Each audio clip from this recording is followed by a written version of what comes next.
नमस्कार, मैं सुनील कुमार ई शिक्षा संवाद चैनल पर आपका पुनः स्वागत करता हूँ। हिस्ट्री सिलेबस में आज हम देखेंगे प्राचीन भारत के इतिहास में जो अध्याय हैं उनको मैंने यूनिट बाई व्यवस्थित कर दिया है।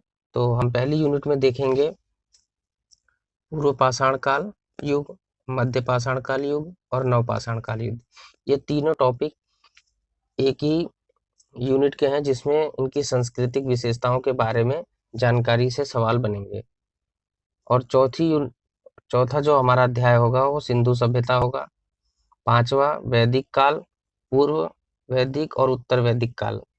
छठा होगा धार्मिक आंदोलन से, जिसमें जैन, बौद्ध, भागवत और शैव धर्म के बारे में जानकारी पूछी जाएंगी।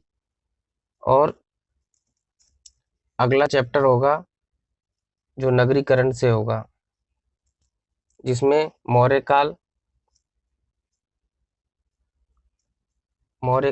गुप्त काल और चोल वंश, इन तीनों टॉपिक को एक साथ पढ़ेंगे, जिसमें इनके समाज, संस्कृति, साहित्य और शासन के बारे में जो प्रश्न आएंगे उनको हम सॉल्व करते रहेंगे। ये तो सारे टॉपिक जो हैं हमारे पाठ्यक्रम में सम्मिलित हैं, लेकिन कुछ अंडरस्टूड टॉपिक हैं जिसको पाठ्यक्रम में दिया नहीं गया परंतु प्रश्न बनने की संभावना रहेगी। उन टॉपिकों को हम लेकर आए। देखिए, मगध, कुषाण, दक्षिण भारत के वंश और विदेशी आक्रमण। इसमें कुषाण में कनिष्क के बारे में अच्छे सवाल बनते हैं। मगध में भी अच्छे खासे उनके राजधानियों से प्रश्न बनते हैं, तो इसे मैंने 10वीं यूनिट में रखा है। इसको भी देखते हुए चलेंगे। फिर हमारा अगला टॉपिक आएगा मध्यकालीन भारत का इतिहास। मध्यकालीन भारत के इतिहास में हम पहले भारत में इस्लाम के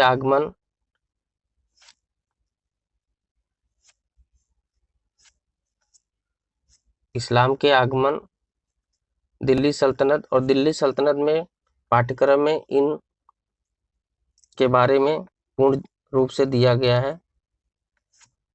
कुतुबुद्दीन के बारे में, इल्तुतमिश और बलबन के बारे में, तो इनको हम अच्छे से पढ़ के जाएंगे। इनकी जो शासन व्यवस्था होगी, जो इनकी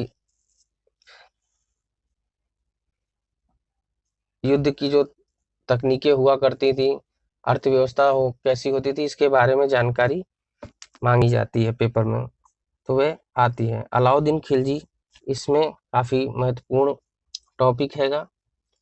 तुगलक वंश और मोहम्मद बिन तुगलक, ये ऐसे टॉपिक हैं जो आते हैं, लेकिन इसको क्या होता है विद्यार्थी नजरअंदाज कर देते हैं। इस पे ना ज्यादा चर्चा होती, लेकिन इसमें कम से कम 2 से 3 प्रश्न यहाँ से बनते हैं। गयासुद्दीन, मोहम्मद बिन तुगलक और फिरोज शाह से। फिर उसके बाद हमारा 5वां टॉपिक होगा इसके अंदर मध्यकालीन भारत में तैमूर का आक्रमण, बहमनी साम्राज्य, और 7वां टॉपिक है सैयद और लोदी वंश। फिर आता है मुगल काल। मुगल काल में बाबर से लेकर औरंगजेब तक के बारे में पूछा जाएगा। चर्चा जो आजकल चली रही है औरंगजेब पर, तो प्रश्न तो बनना ही है। फिर मराठा साम्राज्य से, यहाँ छत्रपति शिवाजी से लिखा हुआ है, लेकिन छत्रपति शिवाजी से लेकर नाना साहब तक प्रश्न बनने की संभावना रहती है। तो पाठ्यक्रम के अंदर में ऐसा होता है कि कुछ बड़े बड़े टॉपिकों को दे दिया जाता है, लेकिन उसके अंदर सब टॉपिक होते हैं, तो छत्रपति शिवाजी से नाना साहब तक के टॉपिक को लिया गया है। इसी कड़ी में अब हम देखते हैं आधुनिक भारत के इतिहास में। आधुनिक भारत का इतिहास काफी महत्वपूर्ण परीक्षा की दृष्टि से हैगा, जिसमें प्लासी से विभाजन तक की सारी बातों को पूछा जाएगा।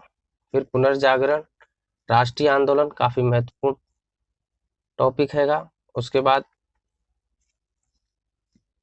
महात्मा गांधी का योगदान, ये तो पेपर में आना ही आना है।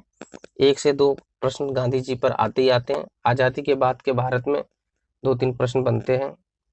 तो इन सारे टॉपिकों को हम देखते हुए चलेंगे। और प्रीवियस ईयर क्वेश्चन जो मैंने बताया था पिछली कक्षा में कि उसके टॉपिक को तैयार करेंगे जो हम पहले पढ़ेंगे। तो इसके लिए मैं एक होमवर्क सीरीज चला रहा हूँ, तो उस होमवर्क सीरीज में मैं पहले से ही अपने टेलीग्राम चैनल पे उसकी पीडीएफ डाल दूंगा कि कौन से टॉपिक को पढ़ना है। 24 घंटे के अंदर उस टॉपिक को पढ़ के फिर अगले दिन हम उसकी तैयारी के विषय में देखेंगे और उनसे संबंधित प्रश्नों का हल करेंगे। आज के लिए बस इतना ही। धन्यवाद। अगली कक्षा में मिलते हैं।